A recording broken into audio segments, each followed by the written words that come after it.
سب کچھ اللہ کے دین کی تبلیغ اور اشاعت کا کام کرتے رہے.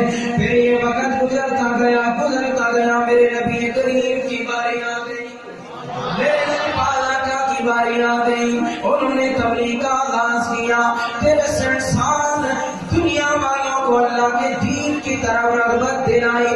اپنے کردار سے 40 سال لوگوں کے دلوں میں جگہ بنائی. پھر 23 سال کے عرصے میں لوگوں کو, جن کو اپنے پرائے کی تمیز نہ تھی, جن کو انسانیت کی پہچان نہ تھی, جنہیں اپنے پرائے کا کوئی غم کوئی دکھ کسی چیز کی پرواہ نہ تھی, نہ ماں باپ کی پرواہ, نہ رشتہ داروں کی پرواہ, نہ مقدس رشتوں کی پرواہ, کسی چیز کی پرواہ نہیں. مطلب یہ الغرض انسانیت نام کی چیز کوئی نہیں. جیسے نبی پہلے تبلیغ کرتے گئے, میرے نبی نے بھی اپنی تبلیغ سے ان اجڑے ہوئے دلوں کو اس طرح خدا کے توحید کے نور سے آباد کیا کہ وہی اجڑے ہوئے دل جنہیں اپنے پرائے کی تمیز نہ تھی, جنہیں عالم میں کوئی انسان نہ سمجھتا تھا, انہیں میرے مصطفیٰ کی تربیت نے اتنا اعلیٰ مقام دیا کہ ساری کائنات کا بادشاہ بنا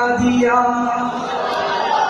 یہ میرے نبی کریم کی تبلیغ کا سلا ہے کہ وہ لوگ جنہیں اونٹ چرانے نہیں آتے تھے, اور جنہیں بکریاں چرانے کا ڈھنگ نہ تھا, جنہیں بات کرنے کا سلیقہ نہ تھا, ان لوگوں کو اللہ کے نبی نے ایسی اپنی تربیت میں ڈھالا کہ ان لوگوں نے پھر دنیا کو سمجھایا کہ لوگوں انسانیت کیا ہوتی ہے.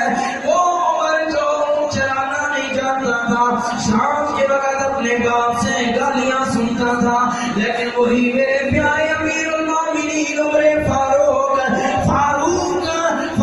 اعظم کا خطاب پانے والا, جسے اونٹ چرانے کا ڈھنگ نہ تھا, 24 لاکھ مربع میل کا بادشاہ بنتا ہے تو ایران کا بادشاہ اپنے محلوں میں کانپ جاتے.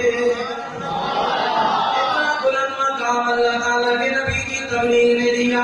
ارے یہ سلسلہ جاری رہا. میرے نبی کریم کا دنیا سے رخصت کرنے کا وقت آ گیا. اب یہ ذمہ داری, لیکن میرے نبی گئے تو ختم نبوت کا تاج پہن کر آئے تھے, ختم نبوت کا ہی تاج پہن کر گئے ہیں. میرے نبی کے بعد کوئی نبی نہیں ہے. اب کوئی نبی نہیں آئے جو انسانوں کی رہنمائی کرے, جو انسانوں کی بھلائی کے بارے میں سوچے. اب اللہ تعالیٰ نے فرمایا اے میرے نبی پریشان نہ ہو, تیرے پر اپنی نبوت اور رسالت کا دروازہ بند کر دیا ہے.